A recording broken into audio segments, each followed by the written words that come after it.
네, 미국의 어느 가정 이야기입니다. 아들 5을 둔 아버지가 있었습니다. 그런데 이 아들 가운데 유독 넷째 아들이 병약하고 또 특별히 총명하지도 못하고 그렇게 다른 아들들과 비교해서 늘 좀 뒤처지는 것 같은 모습 때문에 늘 아버지의 마음이 아팠습니다. 어떻게 하면 이 아들을 좀 격려할 수 있을까? 그렇게 고민하던 이 아버지가 어느 날 나무 5그루를 사왔습니다. 묘목 5그루를 사와서 아들 5을 불러놓고 이렇게 말했습니다. 자, 내가 이제 너희들에게 이 나무를 한 그루씩 줄 것이다. 너희들은 이 나무를 잘 심고 가꾸어라. 너희들에게 1년이라는 시간을 주겠다. 그래서 1년 후에 가장 나무를 건강하게 튼튼하게 잘 키운 아들에게는 내가 그 아들이 원하는 것은 무엇이든지 해주고 그 아들이 하고 싶은 일을 할 수 있도록 아낌없는 지원을 할 것이다 라고 이렇게 나무 키우기 컨테스트를 한 거예요. 자, 1년이 지났습니다. 1년 후에 이 아버지가 이 아들 5을 다시 데리고 그 아들들이 나무를 심은 숲으로 함께 갔습니다. 5그루의 나무가 나란히 서 있었습니다. 그런데 유독 한 그루의 나무가 다른 나무들보다 너무 튼실하게 잘 자라서 잎도 벌써 무성하고 아주 아름다운 나무가 되어 있는 거예요. 눈치가 빠르신 분들은 짐작하시겠죠? 자, 몇째 아들의 나무였을까요? 네, 놀랍게도 그 가장 비실비실하고 병약한 넷째 아들의 나무가 그렇게 잘 자라 있는 거예요. 아버지가 너무 감탄을 하면서 이야, 놀랍구나. 너는 어떻게 이렇게 나무를 잘 키웠니? 자, 내가 약속한 대로 내가 원하는 것은 무엇이든지 하고 또 내가 되고 싶은 사람이 될 수 있도록 지원을 아끼지 않겠다고 했으니 자, 이제 내가 되고 싶은 사람이 무엇인지 어떤 일을 하고 싶은지 한번 얘기해 보아라. 그런데 짐작했던 대로 이 넷째 아들은 너무나 자신감이 없고 자기 자신에 대해서 기대가 없던 아들이었기 때문에 뭐가 되고 싶다는 생각조차도 하지 못하고 있었어요. 그래서 아버지가 그렇게 얘기했음에도 불구하고 선뜻 아버지, 전 이게 되고 싶어요, 이렇게 말을 못하고 있는 거예요. 그때 아버지가 이렇게 얘기를 했습니다. 너 이렇게 나무를 건강하게 튼튼하게 잘 키운 걸 보니까 너는 아주 세계적인 식물학자가 될 그런 가능성이 있는 것 같다. 자, 한번 세계적인 식물학자가 되는 꿈을 가져보는 것이 어떻겠니? 내가 그렇게 될 수 있도록 내가 아낌없는 지원을 하겠다. 그래서 이 아들은 그날 세계적인 식물학자가 되겠다는 꿈을 아버지로부터 부여받고 나는 이제 세계적인 식물학자가 될 거예요, 이렇게 결심을 하게 되었습니다. 그리고 이 아버지와 형제들이 앞에서 이렇게 공식적으로 이제 특별한 지원을 하겠다는 그런 약속을 받았기 때문에 이 아들의 마음에 큰 기대와 그리고 부푼 꿈이 생겨나기 시작했습니다. 그날 밤에 생각해 보니까 이 아들이 너무 기쁜 거예요. 와, 언제나 내가 아들들 중에서 가장 못났고 가장 뒤처지고 공부도 제일 못하고 운동 같은 것도 못하고 잘하는 게 하나도 없었는데 이렇게 내가 제일 잘하는 게 있었다니 잠이 오지 않는 거예요. 난 이제 세계적인 식물학자가 될 거야. 근데 그 생각을 하면서 너무 좋아하다 보니까 밤을 하얗게 새버리고 말았어요. 꼴딱 밤을 샌 이 아들이 새벽녘에 잠이 오지 않아서 자기에게 이렇게 큰 기쁨을 준 이 나무를 다시 한번 보고 싶은 마음에 새벽 어스름할 때 다시 숲으로 가서 그 나무 앞으로 갔습니다. 근데 나무 앞으로 가까이 가는데 이상하게 나무 앞에서 뭐가 어른거리고 있는 거예요. 조금 더 가까이 가서 본 순간 이 아들의 눈에 잊을 수 없는 한 그림이 눈에 탁 박히게 되었습니다. 바로 그 새벽에 자기 아버지가 자기 나무에 물을 주고 있는 것이었습니다. 그 그림이 잊혀지지 않는 그림이 이 아들의 머릿속에 박히는 순간이었습니다. 자, 이 아들은 결국 나중에 커서 식물학자가 되지 못했습니다. 그러나 그날 그 사건이 이 아들의 삶에 중요한 터닝 포인트가 되어서 놀라운 동기부여가 되어서 결국 미국에서 역사상 유일하게 4번이나 대통령을 한 프랭클린 루즈벨트라고 하는 사람이 되었습니다. 자, 오늘 가정에 대한 이야기를 하고 있는데요. 부활신앙과 가정 경영, 어떻게 하면 우리가 하나님이 기뻐하시는, 그리고 이 가족 안에서 서로 천국을 경험하며 이 가정 안에서 아버지는 아버지대로, 어머니는 어머니대로, 또 자녀는 자녀대로 자기의 역할을 하면서 서로를 격려하면서 서로를 세워줄 수 있는 이런 가정이 될 수 있을까? 어떻게 하면 하나님이 다스리시는 가정이 될 수 있을까? 우리 함께 생각하고 있는데요. 지난주에 이어서 이제 시즌 2가 아니고 시리즈 2가 되겠습니다. 자, 지난주에 제가 패밀리라고 하는 단어에서 FAM, 세 단어를 여러분과 나누었는데요. 오늘 조금 전에 제가 나누어드린 이 이야기를 통해서 볼 때 이제 네 번째 단어 I로 시작되는 어떤 단어를 제가 이야기하기를 원할까요? 네? 아이덴티티. 근접했습니다. 사실은 이 I라는 단어를 생각할 때 아이덴티티 너무 중요하다. 아버지가 아버지로서의 아이덴티티를 분명히 할 때, 그래서 여러분 우리가 잘 아는 아버지 학교라는 학교를 가면 거기서 제일 먼저 시키는 게 이것이죠. 이걸 계속 고백하게 하지 않습니까? 하나님, 제가 아버지입니다. 하나님, 제가 아버지입니다. 자기가 아버지라는 사실을 깨닫는 것만으로도, 자기 아이덴티티를 분명하게 하는 것만으로도 삶이 변화되기 시작하죠. 또 어머니 학교에 가면 제일 먼저 고백시키는 게 그것이죠. 하나님, 제가 어머니입니다. 하나님, 제가 어머니입니다. 또 하나님, 제가 아들입니다. 자기 아이덴티티가 분명해질 때 그것이 얼마나 중요한지 모르겠습니다. 그래서 사실 아이덴티티로 할까라고도 생각을 했지만 그거보다도 더 하나님께서 제 마음 가운데 주신 단어가 있었습니다. 그 단어는 바로 inspiring이라는 단어입니다. inspiring. 단어를 주실까요? 네, inspire each other. 서로를 inspire 하자. 자, inspire라는 단어는 영감을 주다, inspiration이라는 단어와 같은 뜻이죠. 영감이라는 단어도 되고 또 동기부여를 하다, 격려를 하다, 이런 뜻이 있습니다. 여러분, inspire. 여러분, 사실 우리가 교회에 와서 앉아있는 이유가 무엇입니까?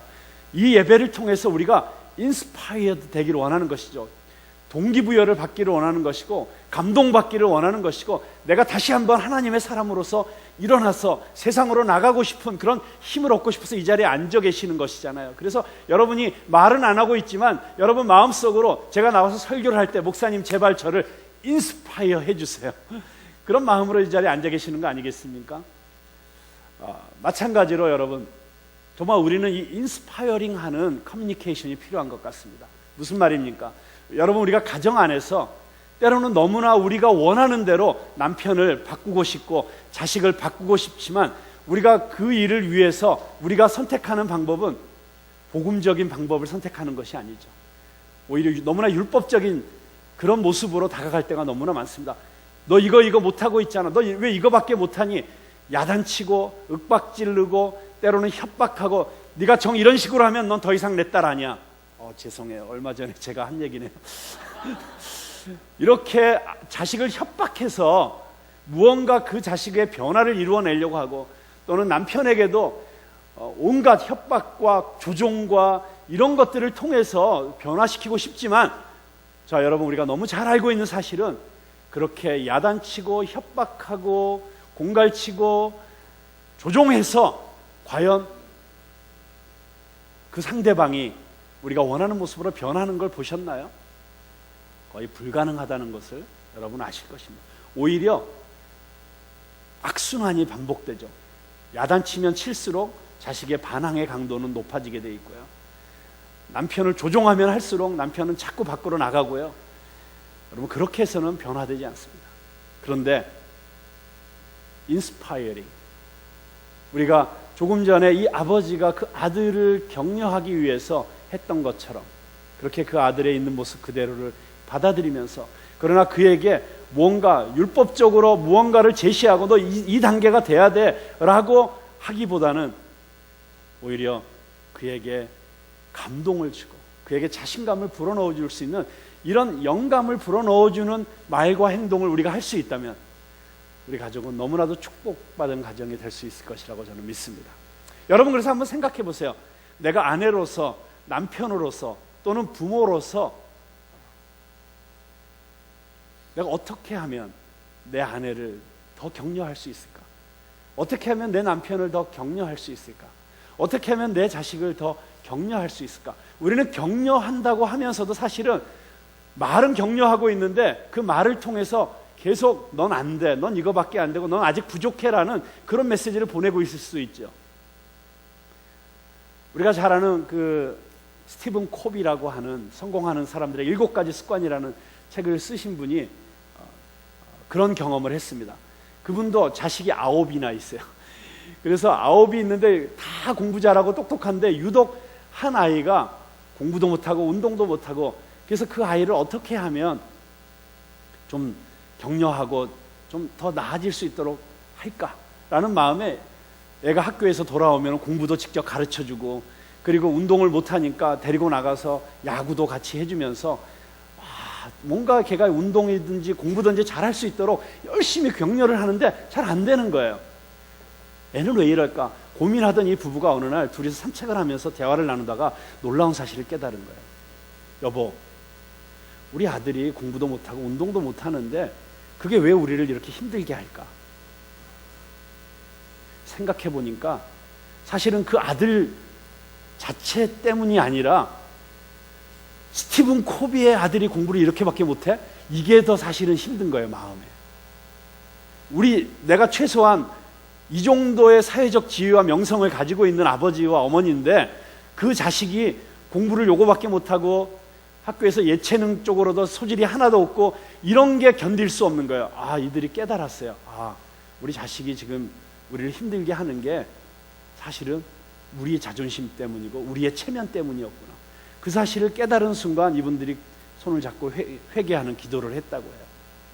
그리고 나서 생각해 보니까, 자, 이렇게 하면 너 공부 잘할 수 있어, 너 운동 잘하게 해줄게 라고 도와주려고 했던 이 모든 것들이 사실은 넌 아직 공부 못해, 넌 운동 잘하는 거 하나도 없잖아 라고 하는 메시지를 은연중에 그 아들에게 던져주고 있었다는 것이. 그러니까 이 아들은 계속 난 왜 이렇게 못할까, 난 우리 아버지의 기대에 못 미쳐, 이러면서 스스로 자책하고 열등감에 빠질 수밖에 없었다는 것이죠. 그리고 이 아들에게 진짜 필요한 것은 그냥 나를 있는 모습 그대로 사랑해주는, 너 이 모습 이대로 너무 예뻐, 너 이 모습 이대로 너무 사랑스러워, 너는 이 모습 이대로 나의 자랑스러운 아들이야 라고 하는 그런 인정감이 더 필요했다는 것을 알게 된 것이죠. 그래서 집에 돌아가서 이 아들에게 회개를 했다고요. 용서를 구했다고 합니다. 미안하다, 우리가 너 너무 스트레스 줬지, 너 공부 더 잘하게 하려고 너무 우리가 너 스트레스 줬지, 미안해, 너 공부 잘할 필요 없어, 너 운동 못해도 돼, 너는 이 모습 이대로 우리에게 너무 소중한 아들이야. 그러면서 정말 말로만 하는 것이 아니라 마음으로 그 아들을 인정하고 받아들였을 때 놀랍게도 이 아들이 그때부터 변화되기 시작하더라고요. 그래서 나중에 이 아들이요, 정말 대학도 좋은 대학을 갔을 뿐만 아니라 레슬링을 너무 잘해가지고 그 미국의 그 주의 대표 선수까지 될 정도로 그렇게 그 아들이 변화되는 모습을 경험했다는 이야기를 하는 것을 들었습니다. 그렇습니다. 저희가 말로나 우리의 표정이나 우리의 행동을 통해서 우리는 어쩌면 끊임없이 어떤 기준을 제시하면서 너 이거 안 되면 너 내 아들 아니야, 너 이 정도는 해야지 되는 거 아니야, 아내가 최소한 살림을 이거밖에 못해, 이러는 메시지를 계속 던질 것이 아니라, 그렇게 우리가 비판하고 비난하고 판단해서는 절대로 변화가 일어나지 않습니다. 우리가 그 모습 그대로를 인정하고 받아들이면서, 그런데 우리가 창의적으로 정말 그에게 감동을 주기 시작할 때, 진정한 사랑의 동기로 격려를 하기 시작할 때, 그때 변화가 일어날 수 있다고 하는 것입니다. 그렇다면 나는 어떻게 우리 가족 안에서 이렇게 인스파이어링하는 사람으로서, 판단하는 사람이 아니라 격려하는 사람으로서, 정죄하는 사람이 아니라 축복하는 사람으로서 감동을 줄 수 있을까? 한번 잘 생각해 보실 수 있기를 바랍니다. 창의적으로 감동을 주고 동기를 부여해주는 그런 저와 여러분 될 수 있기를 주님의 이름으로 축복합니다. 자, 이것이 I, inspiring, inspire each other였어요. 자, 다섯 번째 단어는 L로 시작됩니다. 자, L 쉽죠? 네, 뭘까요? 네, love. 네, 그래서 너무 쉽기 때문에 이 단어를 선택하지 않았습니다. 네, 정말 이 모든 것이 사랑에 근거해서 되어져야 되는 일인 건 분명하죠. 자, 그래서 love 말고 또 L로 시작되는 우리 가정에 꼭 필요한 단어가 어떤 단어가 있을까요? listen, 네, listening, 경청. 정말 너무 중요한 것이죠. 우리가 정말 상대방을 진정으로 들을 줄 알 때, 그때 우리 사이에 진정한 소통이 일어나게 되고, 그 진정한 소통이 있을 때 발전적인 변화가 시작된다는 것을 우리 너무나 잘 알고 있습니다. 사실 이 시대의 가장 큰 문제가 소통이 안 된다는 것이죠. 그런데 우리가 listening, 경청할 줄 아는 사람이 된다면, 정말 그렇습니다. 정말 목사로서 저는 정말 우리 성도들의 마음속에 있는 그 깊은 곳에 있는 이야기를 들을 줄 아는 목사가 되어야 된다고 생각합니다. 그리고 또 우리 성도들은 정말 주님의 음성을 들을 줄 아는, 그런 경청할 줄 아는 성도들이 되어야 된다고 생각합니다. 우리 부모들은 정말 자식의 마음속에 있는 이야기를 들을 줄 아는 부모가 되어야 된다고 생각합니다. 제가 언젠가 한번 여러분들과 나눈 적이 있는데요. 그렇구나, 우리가 이렇게 자식의 마음속에 있는 이야기를 제대로 못 듣고 있구나 하는 것을 제 딸이 너무 뼈저리게 깨닫게 해준 사건이 있었어요. 어느 날 차를 타고 가는데 제 딸이 저한테 이렇게 말하는 거예요.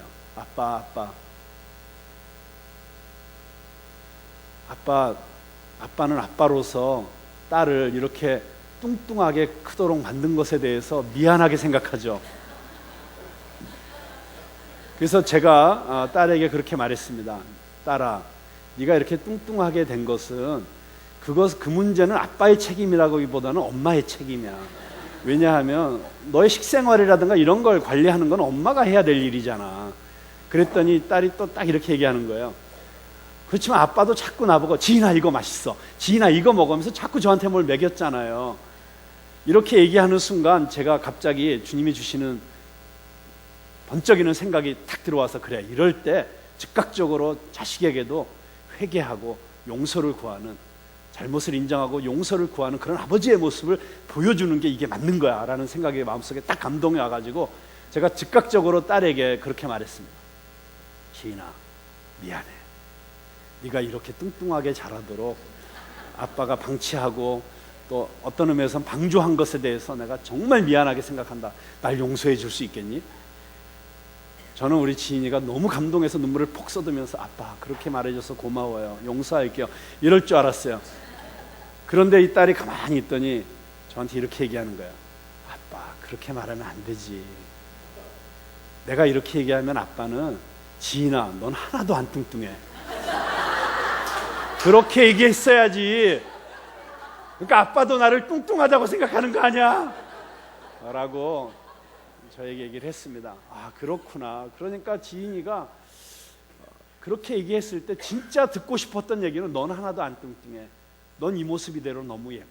사실 그런 얘기를 듣고 싶은데, 그래 너 뚱뚱하게 키워서 미안해, 이건 힌트가 완전 잘못 나간 거죠. 자, 그렇다면 여러분, 우리는 정말 우리 가족 안에서도 정말 내 아내가, 내 남편이, 또는 우리 부모님이 정말 나에게 하고 싶은 얘기, 내 마음속에 정말 전달하고 싶은 그 메시지를 우리가 정말 제대로 듣고 있는 것일까요?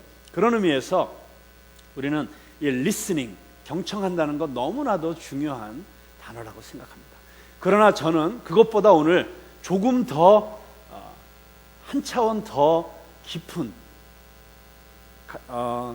메시지를 주는 단어가 있다고 생각합니다. 그 단어가 조금 어려운 단어일 수는 있는데 여러분에게 오늘 소개하고 싶은 단어가 바로 legacy라고 하는 단어입니다. legacy. 자, legacy. 제가 영어 사전에 찾아보니까 이 legacy라는 뜻은 족적이라는 뜻이 있어요. 여러분 족적이 뭔지 아시죠? 남기고 간 흔적, 그가 걸어간 발자취. 그래서 발자취라고도 할 수 있고 족적이라고도 할 수 있는 단어가 레거시입니다. 그런가 하면 전설이라고 번역해도 돼요. 그는 이제 전설을 남기고 갔다. 그럴 때 레거시를 남기고 갔다. 그렇게 얘기하죠. 자, 무슨 얘기입니까? 우리가 한 평생을 살고 갔을 때 우리가 남긴 발자취가 있는 것이죠.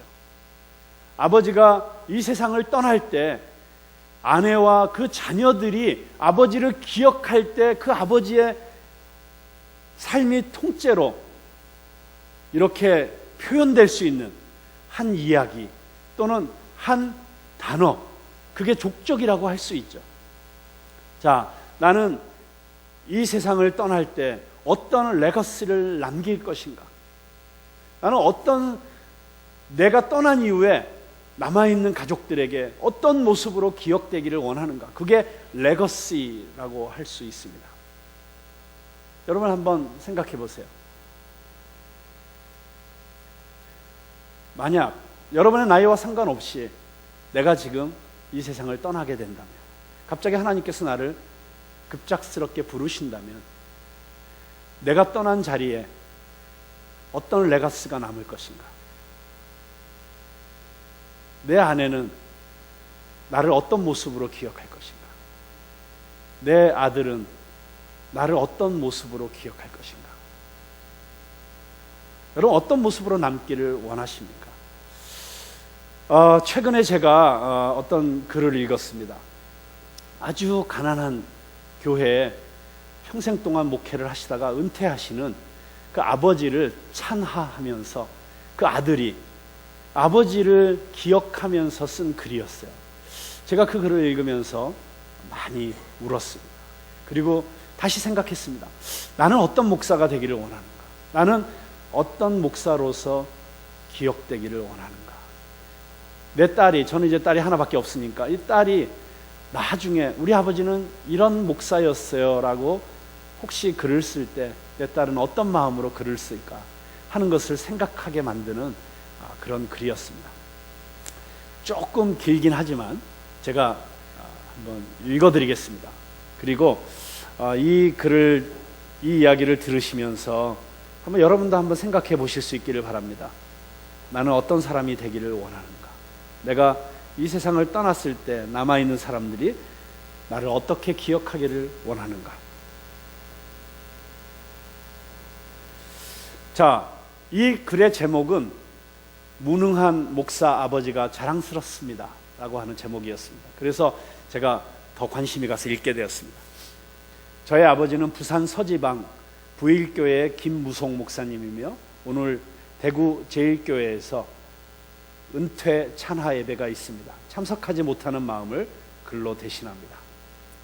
아버지의 목회자 은퇴를 찬하하며 나는 아버지 어머니란 말로도 가슴이 벅차다.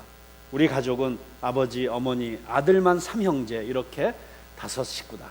아버지는 부산 서지방의 어느 교회에서 25세의 집사, 30세의 권사, 35세의 장로가 되신 후 성직자의 길을 조금 늦게 시작하셨다.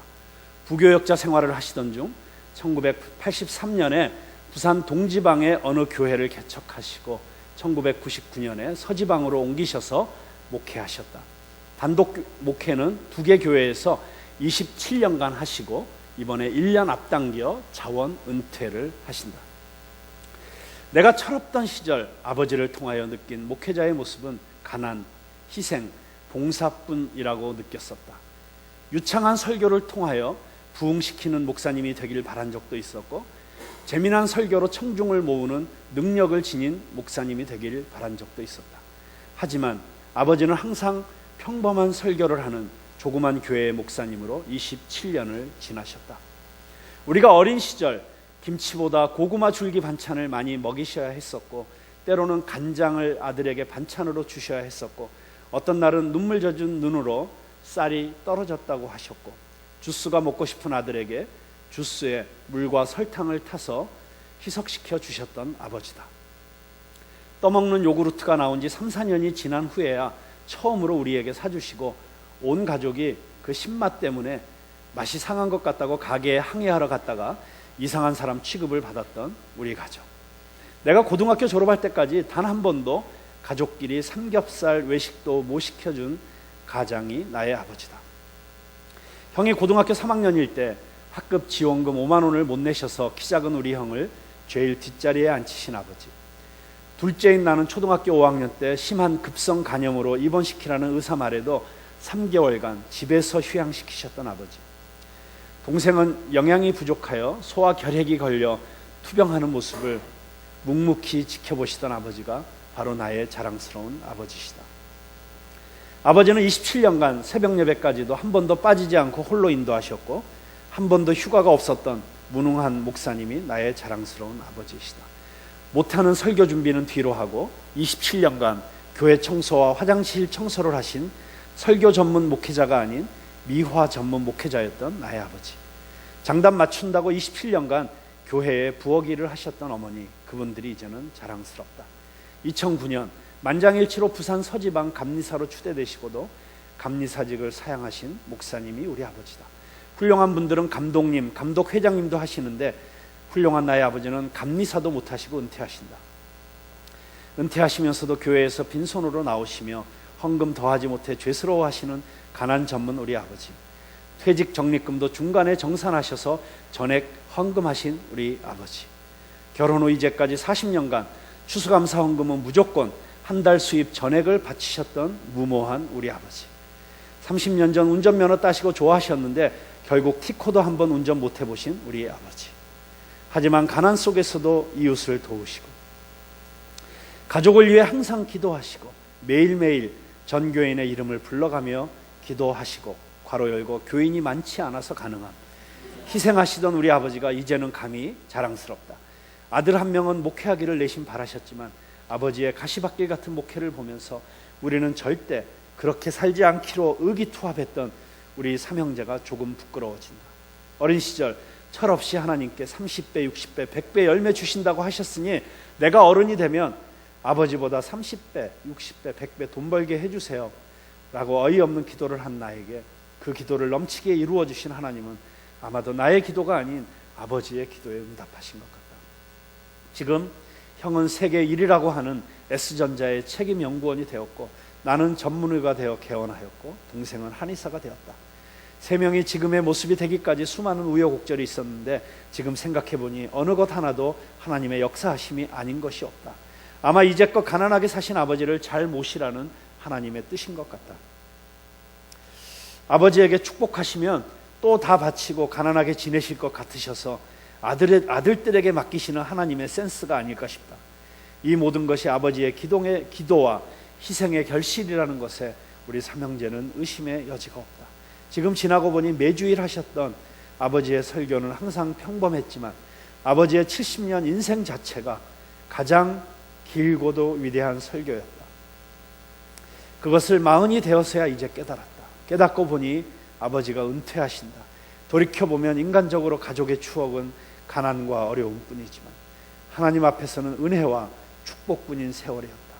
우리 가족 5명은 가족인 동시에 하나님이란 빛 하나만을 바라고 가난이라는 긴 터널을 지나면서 같이 수많은 은혜와 축복의 단비를 경험한 신앙의 동지였다. 아버지의 은퇴를 진심으로 찬양합니다.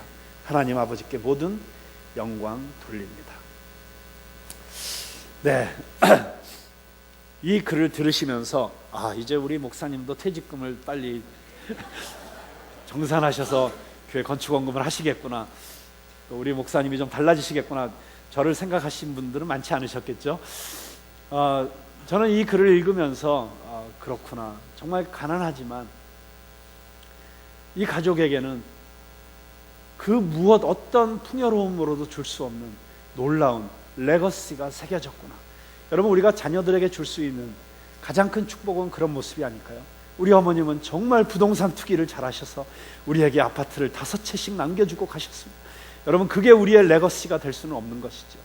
비록 가난했지만, 비록 힘들었지만, 그러나 우리에게 정말 예수님을 보여주신 부모님,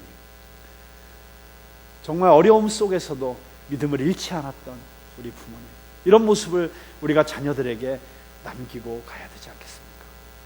저는 저희 아버지에 대해서 참 할 말이 너무 많지만 지금도 제 마음속에 새겨져 있는 아버지의 레거시, 그 아버지가 남겨주신 그 족적, 그것이 저에게 제가 바른 목회자의 길을 갈 수 있도록, 제가 정말 유혹에 빠지거나 또는 목사로서 엉뚱한 데 욕심을 내려고 할 때마다 저를 붙잡아주는 그 중심이 되어주는 것이 저희 아버지가 저에게 남겨주신 목회자의 모습이었습니다.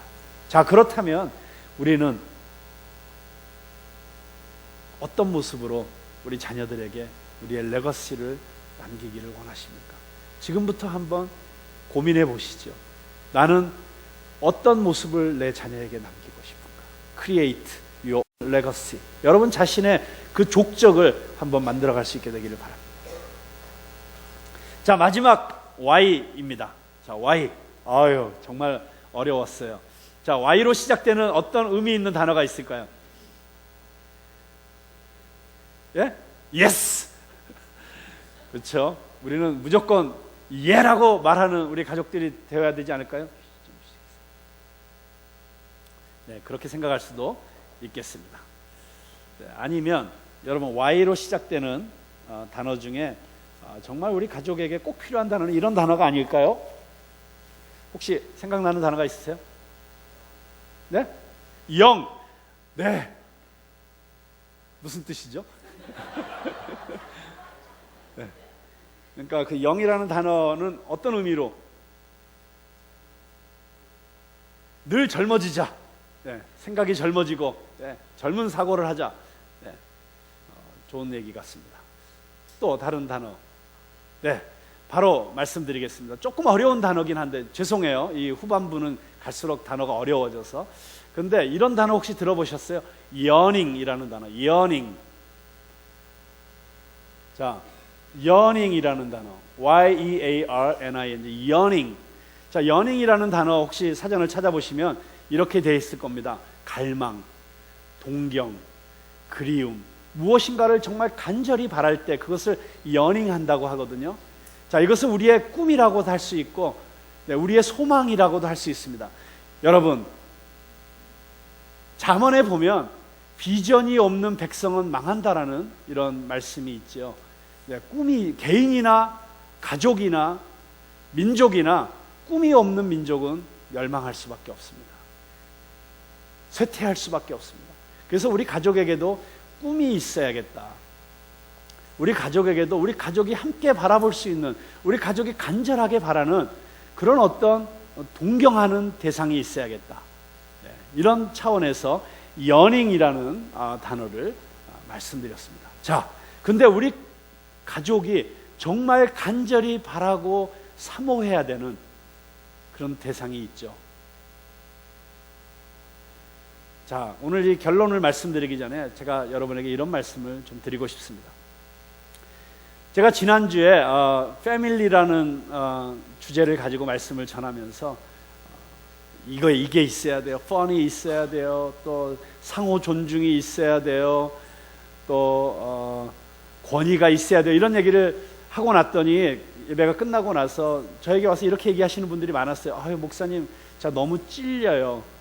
정말 제가 너무 못하는 것 같아요. 여러분, 제가 이 패밀리라는 주제를 가지고 말씀을 드리면서 정말 여러분에게 드리고 싶은 말씀은 이것입니다. 우리 가정 안에 이런 것들이 있어야죠. 그런데 여러분, 솔직히 말씀드리면 우리가 그렇게 할 수 있습니까? 정말 제가 말씀드린 이런 조건들을 충족시킬 수 있는 그런 훌륭한 아버지, 그런 훌륭한 남편, 그런 훌륭한 아내가 여러분 되실 수 있으십니까? 우리 안에는 그럴 수 있는 힘이 없다는 것을 인정해야 됩니다. 여러분, 그래서 우리는 오히려 내 인간의 육신의 아버지에게 또는 내 남편에게, 내 배우자에게 완벽함을 기대해서는 안 됩니다. 여러분, 혹시 남편에게 실망하고 계십니까? 아내에게 실망하고 계십니까? 자식 때문에 속 엄청 썩이고 계시죠? 아니면 여러분 부모님의 그 언행으로 인해서 여러분 상처받고 있습니까? 저도 딸이 하나밖에 없기 때문에 이 하나밖에 없는 딸에게 정말 멋진 아버지로, 완벽한 아버지의 모습으로 제가 남아있기를 원하는 제 마음은 간절하지만 이제 겨우 12살밖에 안 된 제 딸의 입에서 나오는 툭툭 튀어나오는 말을 들으면 이미 그건 틀렸다는 사실을 잘 알고 있습니다. 저는 우리 아빠는 한 번 말하면 죽어도 지키는 사람이야, 이런 얘기가 우리 딸의 입에서 나오기를 원하지만 아빠는 맨날 약속 안 지키잖아, 이런 얘기를 더 듣는 아버지가 될 수밖에 없는 게 제 모습입니다. 여러분, 우리는 절대로 완벽한 아버지가 될 수 없습니다. 우리는 절대로 완벽한 아내가 될 수 없습니다. 그렇기 때문에 여러분, 기대하지 마십시오. 지금 죽쓰고 있는 모습이 그게 더 맞는 모습입니다. 그게 당연한 것입니다.